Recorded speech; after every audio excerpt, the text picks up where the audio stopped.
Every morning the sun rises. You watch it climb above the horizon, casting light across the world. Every evening it sets, sinking below the horizon into darkness. This is the most fundamental observation humans have made for thousands of years. The sun moves across the sky. Sunrise and sunset are real events we witness daily, except they are not. The sun does not rise or set. It never moves across the sky at all. What you are seeing is a complete illusion, a trick of perspective so convincing that even knowing the truth cannot change what you perceive. Prepare to understand why everything you see in the sky is wrong. Stand outside at dawn, watch the eastern horizon. Slowly, the sun appears. First, just a sliver of brilliant light, then a semicircle, then the full disk of the sun emerges from beyond the horizon and begins its journey across the sky. This is sunrise. You are watching it happen. The sun is moving upward, climbing higher as morning progresses. Every human who has ever lived has watched this phenomenon. Sunrise and sunset structure our days. The sun's motion across the sky is so obvious, so undeniable, that for thousands of years humans believed the sun literally orbited Earth. The geocentric model made perfect sense. We are standing still, the sun is moving, that is what we see. But we are not standing still. We are rotating. Earth spins on its axis once every 24 hours, rotating from west to east at about 1,000 miles per hour at the equator. The sun does not move across our sky. We spin beneath it. Sunrise and sunset are not the sun moving. They are us rotating into and out of view of a stationary light source. This is not just a matter of changing reference frames. This is about what is physically happening. The sun is not rising. You are turning. The horizon is dropping below the sun, not the sun climbing above the horizon. Everything you see is reversed from what is actually occurring. Let me make this precise and show you why sunrise and sunset are illusions in multiple profound ways. First, the motion you observe is not the sun's motion. The sun sits at the center of the solar system, about 93 million miles away. It is not moving significantly relative to the solar system center. What moves is Earth. Earth rotates on its axis. As your location on Earth rotates from the night side to the day side, the sun comes into view. You call this sunrise. But the sun did not rise. You rotated to face it. Think of it this way. You are standing in a room with a lamp on one wall. The lamp is stationary. You spin in place. As you spin, the lamp comes into view, appears to move across your visual field, then disappears behind you. The lamp did not move. You did. But from your subjective experience, it feels like the lamp is moving around you. This is exactly what happens with sunrise and sunset. Earth spins, the sun comes into view, it appears to move across the sky, it disappears. But the sun's position relative to the solar system center barely changes. All the apparent motion is yours. You might object that this is just semantics, a matter of choosing a reference frame. In your reference frame on Earth's surface, you are at rest and the sun moves. In the sun's reference frame, the sun is at rest and Earth rotates. Both are valid. Why say one is more real than the other? The answer is that reference frames are not all equivalent when it comes to describing physical causes. The sun is not moving because of forces acting on it to create the daily apparent motion.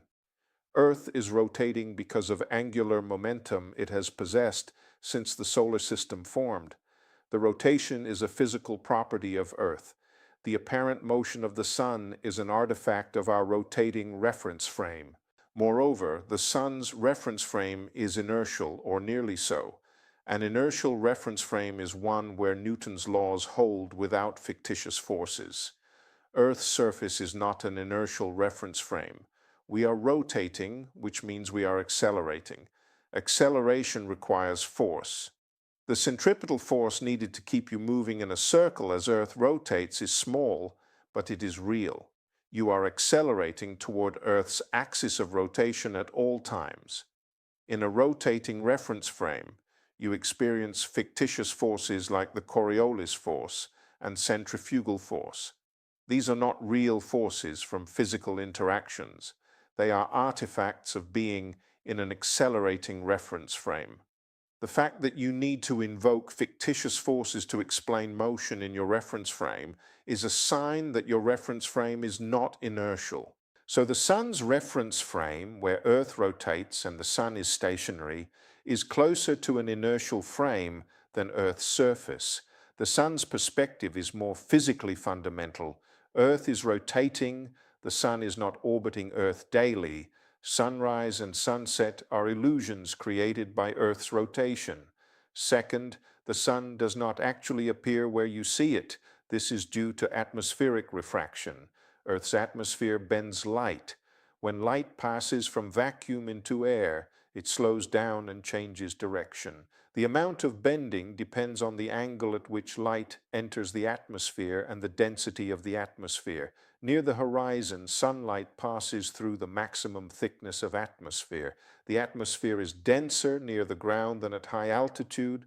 Light from the sun bends as it passes through these layers of varying density. The bending is strongest when the sun is at the horizon because that is when light passes through the most atmosphere. Atmospheric refraction makes the sun appear higher in the sky than it actually is. The effect is about 0.5 degrees at the horizon, roughly the angular diameter of the sun.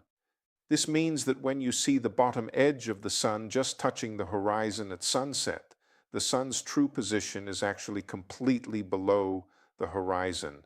The entire sun is geometrically below the horizon. You are seeing it only because atmospheric refraction bends the light over the curve of Earth. At sunrise, the same effect occurs. You see the sun appear above the horizon before it has geometrically risen. For several minutes, the sun you see is not actually above the horizon. It is below the horizon, and you are seeing its light bent by the atmosphere. This is an illusion in a very direct sense. The sun's position in your visual field does not correspond to the sun's actual geometric position.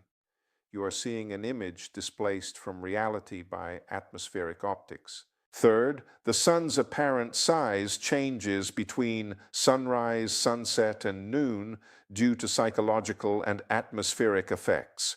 People perceive the sun and moon as larger when they are near the horizon than when they are overhead. This is the moon illusion, but it applies to the sun too.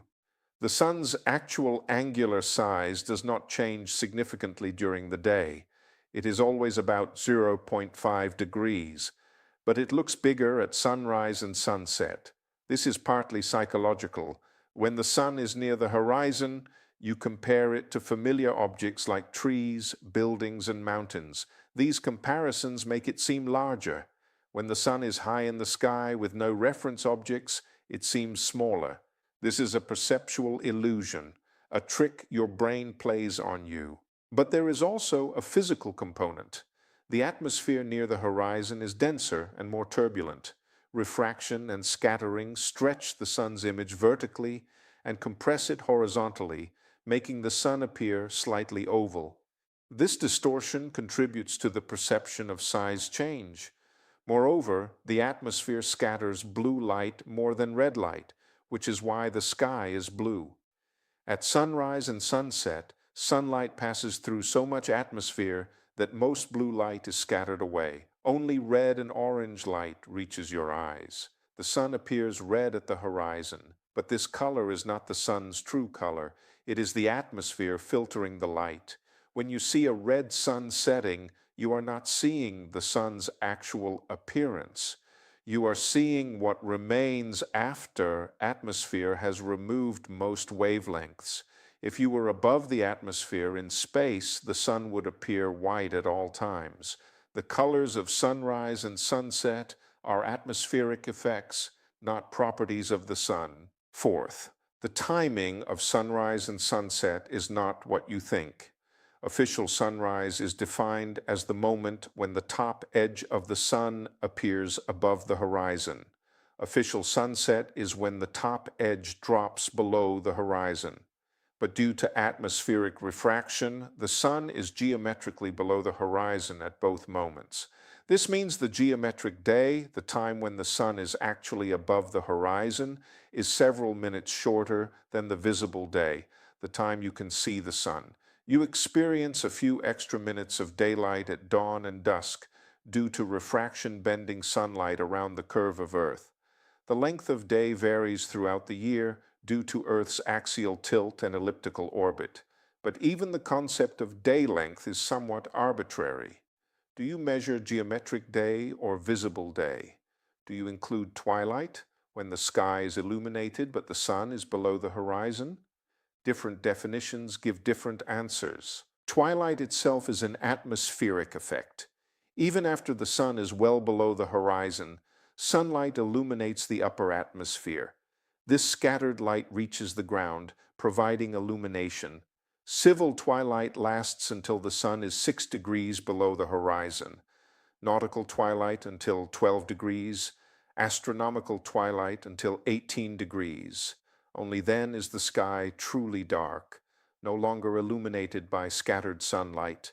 All of this is atmosphere bending and scattering light. Without an atmosphere, sunset would be instantaneous. The sun would be visible until the moment it dropped below the horizon, then complete darkness. There would be no twilight, no red colors, no extended day length. The transition from day to night would be a sharp boundary. On the moon, which has no atmosphere, this is exactly what happens. The sun is visible, then it drops below the horizon, and darkness is immediate except for starlight and earthlight. No twilight, no gradual dimming, just an abrupt transition. This is what sunset would be like without atmospheric illusions. Fifth, the sun's path across the sky is not what you think. At the equator, the sun rises due east and sets due west year-round. It arcs overhead, passing nearly through the zenith at noon. But at other latitudes, the sun's path is more complex. In the northern hemisphere, the sun rises east of due north and sets east of due west in summer. It arcs high across the southern sky. In winter, it rises east of due south and sets west of due south. It arcs low across the southern sky, never getting very high above the horizon at high latitudes. At the Arctic or Antarctic Circle, 66.5 degrees latitude, the sun does not set on the summer solstice. It circles the sky, dipping toward the horizon at midnight, but never dropping below it. This is the midnight sun. For several weeks around the solstice, the sun remains above the horizon 24 hours a day. At the North or South Pole, the sun rises on the spring equinox, spirals upward for 3 months, reaches its maximum altitude on the summer solstice, spirals downward for 3 months, and sets on the autumn equinox. Then 6 months of continuous darkness until the next equinox. These patterns are not the sun moving in complex ways. They are Earth's tilted axis combined with Earth's rotation, creating different illumination patterns at different latitudes throughout the year. The sun's actual motion is Earth orbiting it. Everything you see in the sky is Earth's motion projected onto the celestial sphere. Sixth, the concept of sunrise and sunset assumes a sharp horizon, but the horizon is not sharp. It is the intersection of a plane tangent to Earth's surface at your location with the celestial sphere. Due to atmospheric refraction, the visible horizon is about 0.5 degrees lower than the geometric horizon. Moreover, the horizon depends on your elevation. The higher you are, the farther away the horizon is. At sea level, the horizon is about 3 miles away. At 1,000 feet elevation, about 40 miles. At 35,000 feet in an airplane, about 230 miles. The horizon you see from a mountain is much farther away than the horizon you see from the beach. This means sunrise and sunset times depend on your elevation. Someone on a mountain sees the sun rise earlier and set later than someone at sea level. even if they are at the same latitude. The difference can be several minutes. Official sunrise and sunset times are calculated for sea level. If you are higher, adjust accordingly. Ships at sea experience earlier sunrises and later sunsets than people on shore because the ship's higher elevation extends the horizon. An observer in an airplane can see the sun after it has set for ground-based observers. In principle, if you flew fast enough westward, you could keep the sun above the horizon indefinitely, experiencing continuous day. Seventh, the sun itself is not a single object, but a ball of plasma with complex dynamics. What you see as the sun's surface, the photosphere, is not a solid surface. It is the layer where the plasma becomes opaque enough that photons can escape. Below this layer, photons are constantly absorbed and re-emitted. Above this layer, photons can travel freely to us. The photosphere has structure. Sunspots are cooler regions that appear dark against the brighter surrounding plasma. Solar flares erupt from the surface, ejecting material and radiation. The sun's magnetic field threads through the photosphere, creating loops and prominences. All of this is invisible to the naked eye, but it is there. When you see the sun rise, you are seeing a roiling ball of plasma 93 million miles away, the surface of which is in constant turbulent motion at thousands of degrees. But it looks like a smooth disk because your eyes lack the resolution to see the details, and the atmosphere further smooths the image through scattering. Eighth, sunrise and sunset are defined by convention. We choose to define sunrise as the moment the upper limb appears and sunset as the moment the upper limb disappears. But we could define it differently. We could say sunrise is when the sun's center crosses the horizon, or when the lower limb appears. Different cultures have used different definitions. The conventional definition was chosen partly because it is easy to observe. You can see when the first sliver of sun appears without instruments. But it creates the oddity that the sun is geometrically below the horizon at both official sunrise and sunset due to refraction. Moreover, the duration of sunrise or sunset, the time for the full disk to rise or set, is not constant. It depends on latitude and time of year. At the equator year-round and at mid-latitudes on the equinoxes, sunrise takes about 2 minutes, but at high latitudes in summer, when the sun moves nearly parallel to the horizon, sunrise can take many minutes. At the poles, sunrise lasts for days. The sun spirals upward gradually over weeks. There is no single moment you can point to as sunrise. It is a continuous process. This reveals that sunrise is not a discrete event, but a continuous geometric configuration changing over time. Ninth, the speed of sunrise and sunset varies with latitude. At the equator, the sun rises and sets nearly vertically. It moves quickly from below the horizon to well above it. At higher latitudes, the sun rises and sets at a shallow angle, taking longer to clear the horizon. This affects twilight duration too. At the equator, twilight is short, about 20 minutes from sunset to darkness. At high latitudes, twilight lasts hours. In the Arctic and Antarctic during summer, twilight can last all night. The sun dips just below the horizon at midnight, but never far enough for true darkness. These variations are all geometry. Earth's tilt, your latitude, the time of year, all combine to determine the angle at which the sun appears to approach the horizon and thus how quickly it sets or rises. But again, the sun is not actually moving. Earth is rotating, and the geometry of the rotation relative to the sun creates these apparent variations. Tenth, the ultimate illusion is that the celestial sphere exists at all. When you see the sun move across the sky, you perceive it as moving along a dome above you, the celestial sphere. Ancient astronomers formalized this as a literal sphere surrounding Earth with celestial objects embedded in it. But there is no celestial sphere. There is three-dimensional space extending infinitely in all directions. The sun is 93 million miles away. The stars are light years away. They are not at the same distance. They are not on a sphere.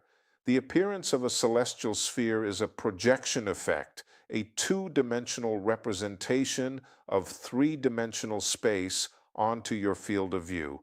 When the sun appears to move along this non-existent sphere, you are seeing Earth's rotation projected onto your visual field as apparent motion of distant objects. The entire framework of sunrise, sunset, the sun's path across the sky is a geocentric illusion.